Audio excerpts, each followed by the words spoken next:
Chapter 2. What goal there was and how it changed. The little village was the sort of place where gossip would enter at the gate and rumor would spread among the people like a disease. But more than not, the rumor and gossip caused no pain or true illness among the people, except that in the fantasies of old men and little boys. Of particular, there had been a rumor of a princess trapped in a mountain. Many old men dreamed of adventure, but it was the little boys who were most passionate in believing such romantic tales. He, who was Alexander, had also imagined himself a great soldier who could one day discover this mountain and claim his kingship. But Pimples had once told him a story about the mountain and the demon inside. He told him how many men went there to save her and how many great men were killed. Alexander knew that he was barely a man, and certainly not a great one. Even if he survived the difficult journey to the mountain, the demon would easily defeat him. So, when he first set off from the village, he naturally headed towards the mountain, but he had to pass by the stone bridge to continue on his way. When he looked down and saw there was a few bones left of some poor soul, he was reminded of Pimple's stories, and he decided to travel in a different direction. In fact, he decided to go in the opposite direction from the mountain. The farther away from danger, he thought, the safer he would be. The little village was poor enough not to host messengers from the king's courtyard. If it had been, Alexander might have known that his new direction would eventually lead him to the king's only enemy on the entire continent. I don't know what the Italians called them, though, so I will have to make up a name for them whenever they become important. Chapter 3. The Boy Meets a Witch. The woods surrounding the village was thin and haunted. Trees popped up here and there, but mostly the flooring was made up of dry leaves, mud, and animal remains. I'm not sure how the leaves could be so dry when the dirt could be so wet. I'm also not sure what remains are, but I believe that it was some sort of poop and probably bones. Inside of the woods there was a great tree made entirely of wood, and inside of the wood there lived an old woman who was called a witch by the villagers. They called her this because she was old and lived out on her own, and also because she made potions and cast spells and believed in the natural energies of the world, and because she called herself a witch whenever anyone asked her. The villagers were poor, but they were very polite about names. Even Pimple's name was an Italian, so it would sound prettier. He who was Alexander came upon the wood in the woods and found himself enchanted. He was not under an actual spell, but there was something cooking in the witch's cauldron that smelled so good that he could not help but feel he was actually under a spell. It was an Italian soup, which had pasta and mushrooms and water and spices. And while Alexander was walking towards the cauldron, the witch called out to him from outside the wood in the woods. She was carrying a load of mushrooms in her apron, and when she cupped her hand to her mouth so her frail voice would travel enough to reach Alexander's ear, half of the apron fell, and so did half of the mushrooms. And Alexander quickly went to her to help her pick them up. She seemed pretty old. "My name is Alexander," he said. He went to shake her hand, but she didn't. "I hope you don't mind," she said with her old witchy voice, "but I already dropped my mushrooms once. And even though they came from the ground, I don't want them to get any dirtier." He thought about this and then agreed. "My name is Broomhilda," she said. "I'm a witch." "That seems sort of wrong somehow," Alexander commented. "It isn't quite racist, and it isn't quite sexist, and it isn't quite prejudiced, but it still seems too funny to be okay." "It's just my name," the witch said. "It isn't very important. But you are just a little man.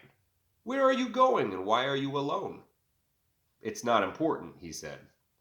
They ate some of the Italian soup together, and that made them friends. She showed him some of her potions, and even did a few magic tricks for him, but they were just tricks. She told him that real magic was too dangerous to play around with, so she only used it when it was really important. "Can you defeat a demon with magic?" he asked of her. She shook her head.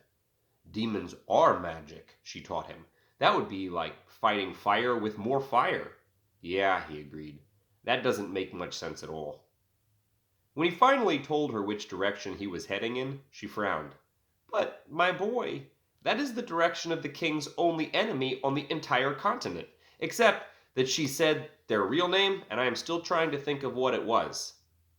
That would be too dangerous. More dangerous than trying to fight a demon? He asked. She thought about it and agreed that the world was going to be dangerous no matter where he went. Well, she said, I can offer you a few things that might help you on your way. Chapter 4. What the Witch Gave Him. Here is a mushroom, she said. I hate mushrooms, he said. You just ate some, though, she said. I suppose, he said. Anyway, this mushroom is magical. If you eat it, and you eat the entire thing, as she gave him a patronizing look, then all of your wounds will be healed, and any poison you may have eaten will be rid of. Well, that sounds really valuable and rare, he admitted, as he placed the mushroom in his knapsack. Thanks. Here's a ring, she said. I don't wear jewelry, he said. It isn't for you, she said. Then why must I carry it? He asked. Whoever wears this ring will be easily persuaded to do whatever they are told, she said. You can give it to someone who you need to do your bidding. Well, that sounds a lot like slavery, said Alexander. But I can think of a few situations having a slave or a really devoted friend could come in handy. Thanks. This is a potion, she said. But then it slipped from her hand and shattered across the floor. As they watched, the pinkish liquid turned into a bloody puddle, and little human hands seemed to claw their way through the dirt and blood. They made no sound, and after a moment they disappeared, and so did the liquid. Well, he said, good riddance. Okay, this is another potion, she said. I don't think I want it, he said. It can make you invisible, she said. For how long, he asked. Well, she looked upwards, thinking, from what I read about it, you will enter into a shadow world. While in this world, you can move about freely without anyone hearing you or seeing you or smelling you or feeling your presence. But I don't think it wears off. That seems dangerous, Alexander considered. But then how do you leave the shadow world? I'm not sure, she said. Well, he admitted, I am without many gifts, and you are offering it freely, so I suppose it would be rude to refuse it on account of danger. And he carefully placed it in his knapsack next to the other bottles of elixir. A final gift, she said. But you're not holding anything. It is a spell, she said. A curse? He took a step back. No, my boy. It is a blessing. And she spoke several words in either Italian or ancient Latin, and Alexander could feel a sense of power running through his veins. Did you give me strength? He asked. No, she replied. But you were coming down with a nasty disease after living with that drunk man for so many years. I rid it from your blood, so you shouldn't have to die in agony. Oh, he said. Thanks. Chapter 5. What the Boy Stole Before He Left. When the witch had given he, who was Alexander, her gifts, she offered him to spend the night in the wood so he would feel safe for one more night. But he felt uncomfortable with the idea, so he kindly refused and turned to leave. But then he felt a little bad for the old lady, since she was probably very lonely, and since she lived in the woods, and since the market had just burned down, she probably wouldn't be able to sell any of her potions or spells until the village was rebuilt. So he turned back to her, quickly stole a kiss on her cheek, and then ran out of the wood and out of the woods before she could make it weird.